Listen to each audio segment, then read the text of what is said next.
Hello everybody, I'm back in Manila, Philippines. If you follow my journey on my other channel, thank you. If you don't, please follow it.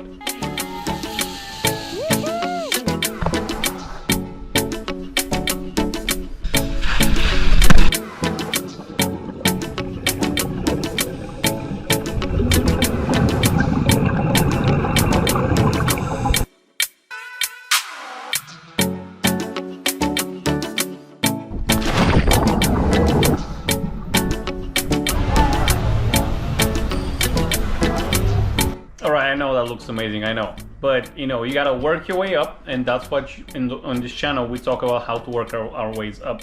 What do I have here? I look like a James Bond.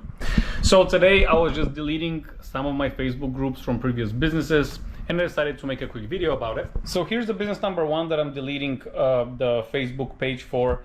It is called VRK 360, which was my first business, which was virtual reality here in the United States. And I bought two computers, total cost about $4,000, like PCs. I built them myself. I actually learned how to build them. I had no clue of what goes where. And then I got two HTC Vives for $800 a piece, which is another $1,600. So total investment was $5,600. Throw another $400 for creating the business. Actually, Rukov LLC was set up as a virtual reality entertainment company. Right now, my business is real estate. I changed the purpose of the business in 2018. With that $6,000 that I spent, I literally made $0. I actually also bought a tent, a canopy tent, like so I can go to events and stuff like that. I still have it. I bought a generator, like electrical generator. I still have it. Never used it. It's funny how much money I threw, and I did not make a dime from the business. So that just goes to show you that not every business is set up for success, or not every business is successful. Maybe I wasn't the one who would make money out of that business. Other people tried to do a virtual reality company in Jacksonville. They failed miserably. Anyway, second business is Swag Designs. I don't remember how I called the business actually, but the Facebook page is called Swag Designs. It was about me making designs for t-shirts. So I did make some designs myself, and others I outsourced to somebody in Bangladesh, where I paid them $4 per design. Of course, that didn't end up well because I paid them forward because they needed some money. I paid them maybe $40 forward for 10 designs. They never made the designs, and they never called me back. Actually, let me backtrack. They did work for me for maybe a month or two, which I paid them, I think, $40, $60 a month for 10 to 15 designs. And then after a while, they asked me for money forward. I gave them the money, and they never, came back. Which, one of the resolutions this year is no favors anymore. I'm sorry, but I don't have faith in humanity anymore. No favors. You do the job, I pay you. That's it. So this business actually sold maybe 5 t-shirts. So in total, I think I spent about $400 to $500 for the designs, and I think I sold like 5 t-shirts. Each t-shirt made me net about $1.50. So that's another business I sank, I don't know, almost $500 into, like $495 or whatever.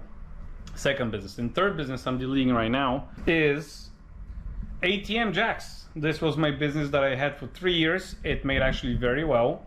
Here is a screenshot of how much it made each year, and then I sold it for, I think it was $3,500 per ATM. I believe I had 9 or 10. I'll lie to you, but it did well. As you can see, I made my money. It's not a business I want to be into anymore.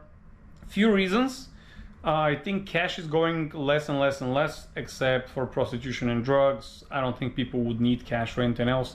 Some barber shops still operate with cash, I get it. But we becoming more and more cashless society.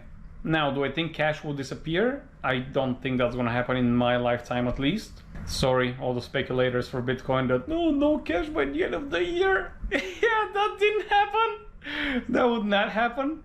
Cash is still needed, tangible thing is still needed. However, I think in the future maybe it's going to be something else that comes along that replaces cash. Obviously, the government would like to have full control over knowing where each dollar goes. That's a different topic. However, I didn't like the cash intensity of the business. I had maybe $30,000 or $40,000 tied up in the ATMs, and they're just not liquid. So from the ATM, they go back to the bank, back to the ATM, back to the bank, back to the ATM.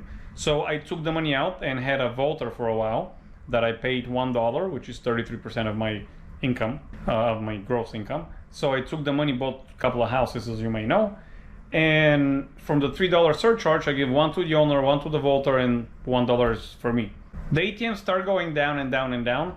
And again, I didn't want to be into that business. I wanted to eliminate. If you've seen my video, my 7 streams of income, there's many businesses going on there, or my passive streams of income. I'll link it down below. I thought that having 10 businesses is amazing. That's what I want to do. And then realized rich people that have 7 streams of income on average, they're not all active businesses. They have investments in other businesses that they don't need to work for. And here is me having 5, 6 or whatever businesses I had, all of them active. The gumballs are active, coin machines are active. I had claw machines that I sold, they're active.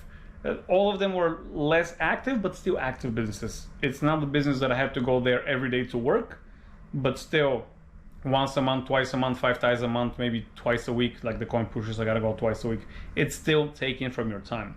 So I want to eliminate that and leave only real estate. I'm even thinking of maybe selling the real estate in the future and putting everything in more passive stuff like lending money or stocks, which I'm not a fan of stocks at my age, but if I wanted to be more and more passive, that's the most passive. So that's the video for today. I just wanted to reiterate and tell you that not every business is successful. Here are 2 that were not successful. The ATMs were successful, but it's time for me to part ways with everything about the ATM.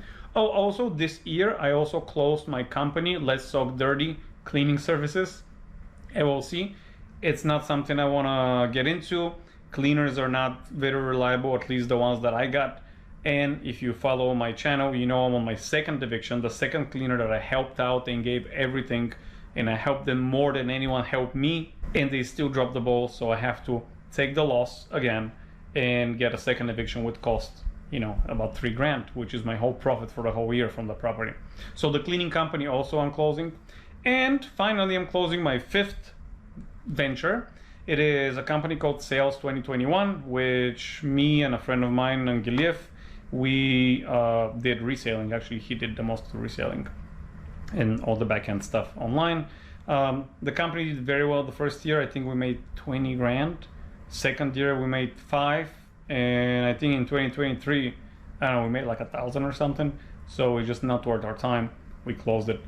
And that's it, the 5 ventures that I wanted to talk to you today that I closed. Some of them worked out and some of them were a total loss, which is okay. You live, you learn, and you build upon the mistakes that you've done. I'm not smarter than everybody, I just screwed up a lot more than you guys.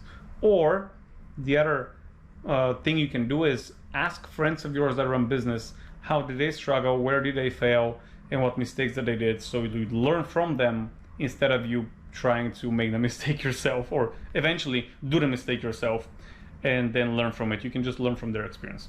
All right, thank you very much for watching, guys. Like and sub if you like money, and don't forget the goal is not to wear Louis Vuitton, not to look rich, but to be rich. Have the money in your bank account. Peace.